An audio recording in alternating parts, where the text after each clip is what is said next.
வணக்கம். இது நியூஸ் போஸ்டின் மதிய நேர பிரதான செய்தி. உங்களுடன் இணைந்து கொள்ளும் நான் தாரணி தங்கராஜா.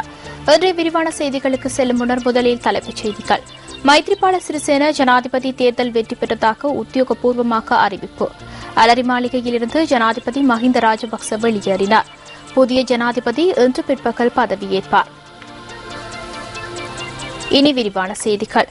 புதிய ஜனநாயக முன்னணியின் ஜனாதிபதி வேட்பாளர் மைத்ரிபால சிறிசேன நேற்று நடைபெற்ற ஜனாதிபதி தேர்தலில் வெற்றியீட்டியுள்ளார். 51.28 வீத வாக்குகளை மைத்ரிபால சிறிசேன பெற்றுள்ளார். அதன் பிரகாரம் மைத்ரிபால சிறிசேன மொத்தமாக 62,17,162 வாக்குகளை பெற்றுக் கொண்டுள்ளார். தேர்தல்கள் செயலகத்தில் இன்று மதியம் நடைபெற்ற ஊடகவியலாளர் சந்திப்பொன்றில் தேர்தல்கள் ஆணையாளர் மஹிந்த தேசப்பிரிய தேர்தல் வெற்றியினை உத்தியோகபூர்வமாக அறிவித்தார். அங்கு கருத்து வெளியிட்ட மேலதிக தேர்தல்கள் ஆணையாளர் MM முகமது, 2015 1/8 நடாத்தப்பட்ட ஜனாதிபதி தேர்தலில் அளிக்கப்பட்ட செல்லுபடியான வாக்குகளில் அரைவாசிக்கு மேல், அதாவது 51.28% என்ற 62,17,162 வாக்குகளை பெற்று புதிய ஜனநாயக முன்னணியின் அன்னம் சின்னத்தில் போட்டியிட்ட திரு மைத்ரிபால சிறிசேன அவர்கள் வெற்றி பெற்றுள்ளாராதலாலும் 1981 ஆண்டின் 15ஆம் இலக்க ஜனாதிபதி தேர்தல்கள் சட்டத்தின் 56ஆம் பிரிவின் கீழ் திரு மைத்ரிபால சிறிசேன அவர்கள் இலங்கை ஜனநாயக சோசலிச குடியரசின் ஜனாதிபதியாக தேர்ந்தெடுக்கப்பட்டுள்ளார் என தேர்தல்கள் ஆணையாளரான மஹிந்த தேசப்பிரியா ஆகிய நான் இத்தால் வெளிப்படுத்துகின்றேன். இதேவேளை இந்த வர்த்தமானி அறிவித்தலை தேர்தல்கள் ஆணையாளர் மஹிந்த தேசப்பிரிய சிங்களத்தில் வெளியிட்டார்.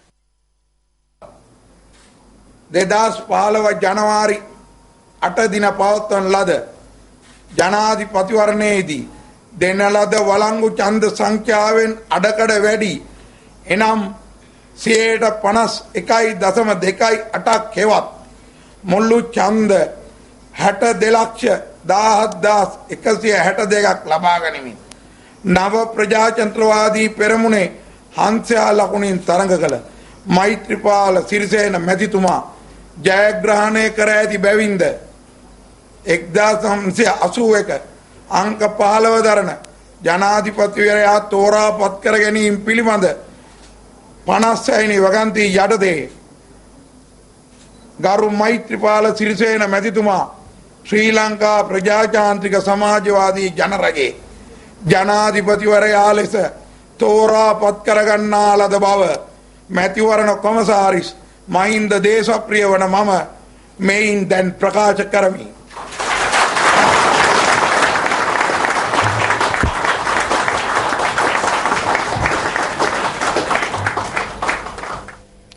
இந்த ஊடகவியலாளர் சந்திப்பில் தேர்தலில் வெற்றி பெற்ற மைத்ரிபால சிறிசேன உள்ளிட்ட வேட்பாளர்கள் சிலரும் அரசியல் கட்சிகளின் பிரதிநிதிகளும் கலந்து கொண்டிருந்தனர்.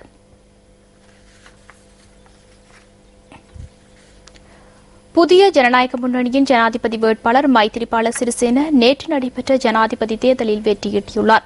51.28 வீத வாக்குகளை மைத்ரிபால சிறிசேன பெற்றுள்ளார்.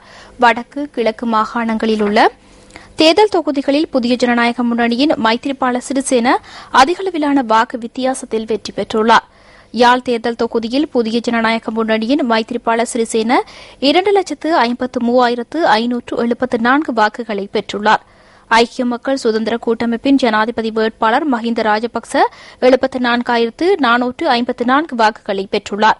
வன்னி தேர்தல் தொகுதியில் 1,41,417 வாக்குகளை மைத்ரிபால சிறிசேன பெற்றதுடன் மஹிந்த ராஜபக்ச 34,377 வாக்குகளை பெற்றுள்ளார். மட்டக்களப்பு மாவட்டத்தில் 2,422 வாக்குகளால் மைத்ரிபால சிறிசேன வெற்றியீட்டினார். அதேவேளை 41,631 வாக்குகளை மஹிந்த ராஜபக்ச பெற்றுக் கொண்டார். திகாமடுள்ள தேர்தல் தொகுதியில் 2,33,360 வாக்குகளை புதிய ஜனநாயக முன்னணியின் மைத்ரிபால சிறிசேன பெற்றார். இந்த தேர்தல் தொகுதியில் ஐக்கிய மக்கள் சுதந்திர கூட்டமைப்பின் ஜனாதிபதி வேட்பாளர் 1,21,027 வாக்குகளை பெற்றார். திருகோணமலை மாவட்டத்தில் புதிய ஜனநாயக முன்னணியின் மைத்ரிபால சிறிசேன 1,40,338 வாக்குகளையும் மஹிந்த ராஜபக்ச 52,111 வாக்குகளையும் பெற்றுக் கொண்டார்.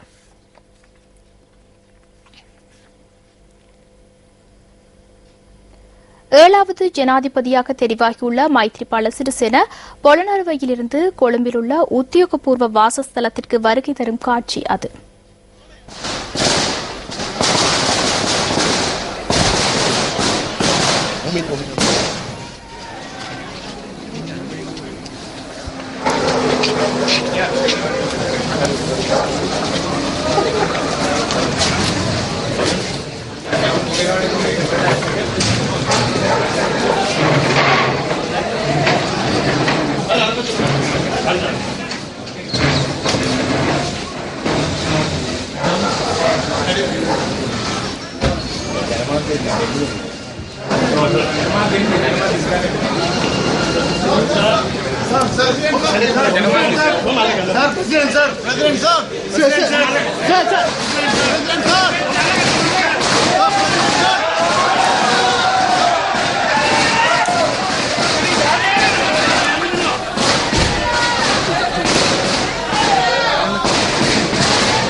புதிய ஜனாதிபதியாக தெரிவாகியுள்ள மைத்ரிபால சிறிசேன எதிர்க்கட்சித் தலைவர் ரணில் விக்ரமசிங்கவை சந்தித்தார். அந்த காட்சியே இது.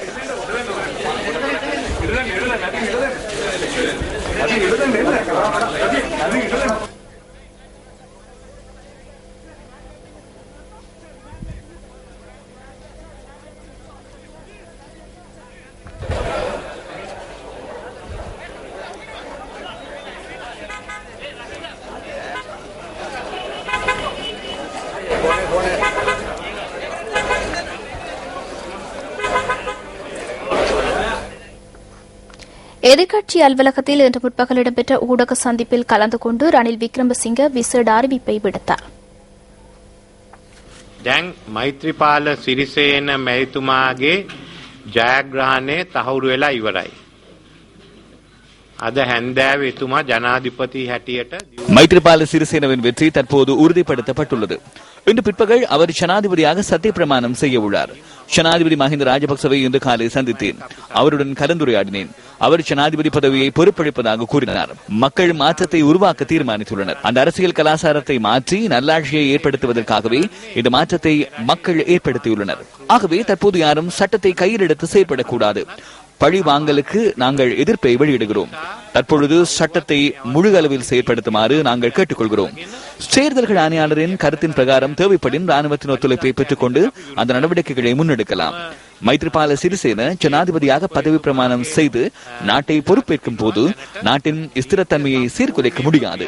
ஆகவே அனைவரிடமும் நான் கேட்டுக்கொள்வது யாதெனில் மைத்ரிபால சிறிசேனவின் சத்திய பிரமாணத்துக்கு அமைதியாக இடமளிப்போம். பழிவாங்கல் நடவடிக்கைகளில் இருந்து விடுபடுவோம். சட்டத்தை 100% நடைமுறைப்படுத்துமாறு போலீஸ் மா அதிபரிடம் கேட்டுக்கொள்கிறோம். බාරගන්න අවස්ථාවේදී මේ රට අස්ථාවර භාවයක් ඇති කරන්න බෑ. කාගෙන්වත් පලිගන්න බෑ. ඒ නිසා හැම එක්කෙනාගේම මේ අවස්ථාවේදී ඉල්ලා සිටින්නේ අපි ජනාධිපති නව ජනාධිපති හැටියට මෛත්‍රීපාල සිරිසේන මැතිතුමාට දියුරුම් දීලා වගකීම බාර ගන්න ඉඩ දෙමු. ඒ එක්කම අපි දන්න කවුරු හරි නීතිය කඩ කරනවා නම් පලිගන්න හදනවා නම් ඒකෙන් වැළකෙමු. ඒ වගේම නීතිය 100% ක්‍රියාත්මක කරන්න කියලා මම පොලිස් සේවයෙන්ුත් පොලිස් පොලිතුමාගෙන්ුත් ඉල්ලා සිටිනවා. புதிய ஜனநாயக முன்னணியின் ஜனாதிபதி வேட்பாளர் மைத்ரிபால சிறிசேனவின் வெற்றியை மக்கள் இன்று நாடளாவிய ரீதியில் இவ்வாறு கொண்டாடினர்.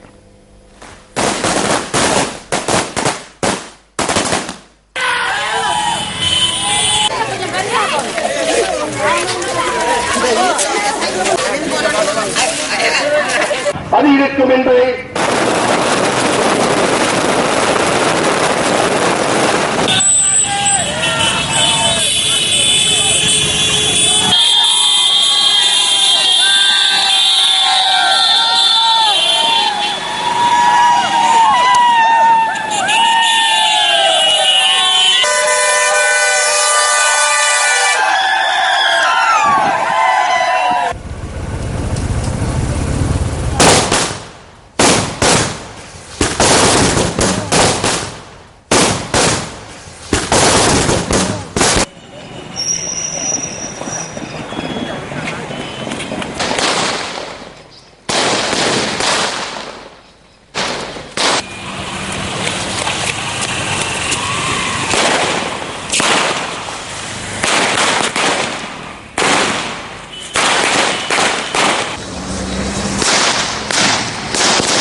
மஹிந்த ராஜபக்ச இலங்கையின் 7வது ஜனாதிபதியாக தெரிவாகியுள்ள மைத்ரிபால சிறிசேனவுடன் இன்று காலை தொலைபேசியூடாக தொடர்பு கொண்டுள்ளார். மிகுதியுள்ள ஜனாதிபதி தேர்தல் முடிவுகள் வெளியிடப்பட உள்ளதுடன் மேற்கொள்ளப்பட்ட அடுத்த கட்ட நடவடிக்கைகள் குறித்து இதன்போது மஹிந்த ராஜபக்ச மைத்ரிபால சிறிசேனவிடம் வினவியுள்ளார். இதேவேளை காலை 6:30 அளவில் மஹிந்த ராஜபக்ச அலரி மாளிகையிலிருந்து வெளியேறியுள்ளதாக ஜனாதிபதி ஊடக இணைப்பு செயலாளர் விஜயானந்த ஹேரத் குறிப்பிட்டுள்ளார். பின்னர் ஜனாதிபதி அலுவலகத்திற்கு சென்ற மஹிந்த ராஜபக்ச கலந்துரையாடலிலும் ஈடுபட்டுள்ளார்.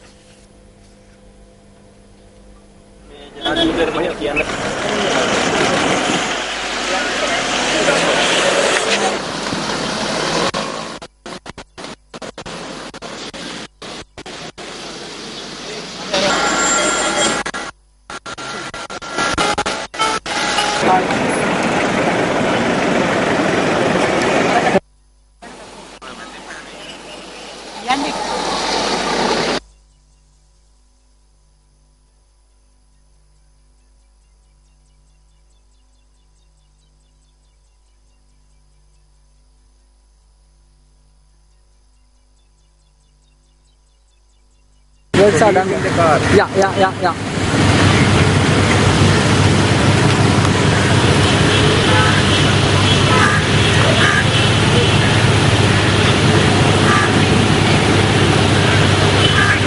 There are 2 cars.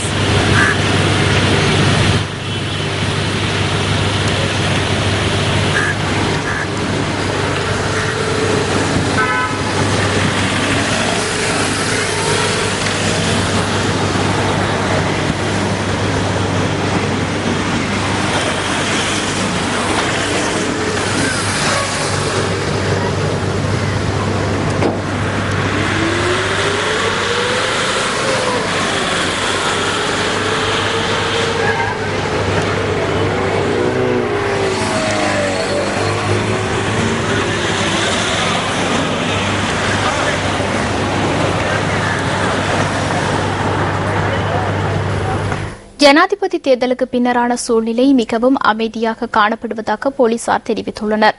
தேர்தல் முடிவுகள் முழுமையாக வெளியானதன் பின்னரும் அமைதியான முறையில் செயற்படுமாறு போலீஸ் ஊடக பேச்சாளரும் சிரேஷ்ட போலீஸ் அத்தியட்சருமான அஜித் ரோகன கேட்டுக் கொண்டுள்ளார். தேர்தலுடன் தொடர்புடைய வன்முறை சம்பவம் எதுவும் இதுவரை பதிவாகவில்லை. தேர்தல் முடிவுகள் தற்போது வெளியிடப்பட்டு வருகின்றன. தற்போது நிலவும் அமைதியான சூழல் தொடர்ந்தும் நீடிக்க ஒத்துழைக்கும்படி மக்களிடம் நாம் கேட்டுக்கொள்கிறோம். சட்டவிரோத செயற்பாடுகள், வன்முறைகள் ஆகியவற்றில் ஈடுபட வேண்டாம் என்றும், அதேபோன்று தூண்டப்படும் விடயங்களில் சிக்க வேண்டாம் எனவும் தேர்தல் முடிவுகளை தற்போது போன்றே அமைதியாக ஏற்றுக்கொள்ளுமாறும் நான் கேட்டுக்கொள்கிறேன். ஏதேனும் ஒரு காரணத்துக்காக வன்முறையில் ஈடுபட்டால் அவர்களை கைது செய்ய வேண்டி ஏற்படும் என்பதையும் இங்கு கூறிக்கொள்கிறேன்.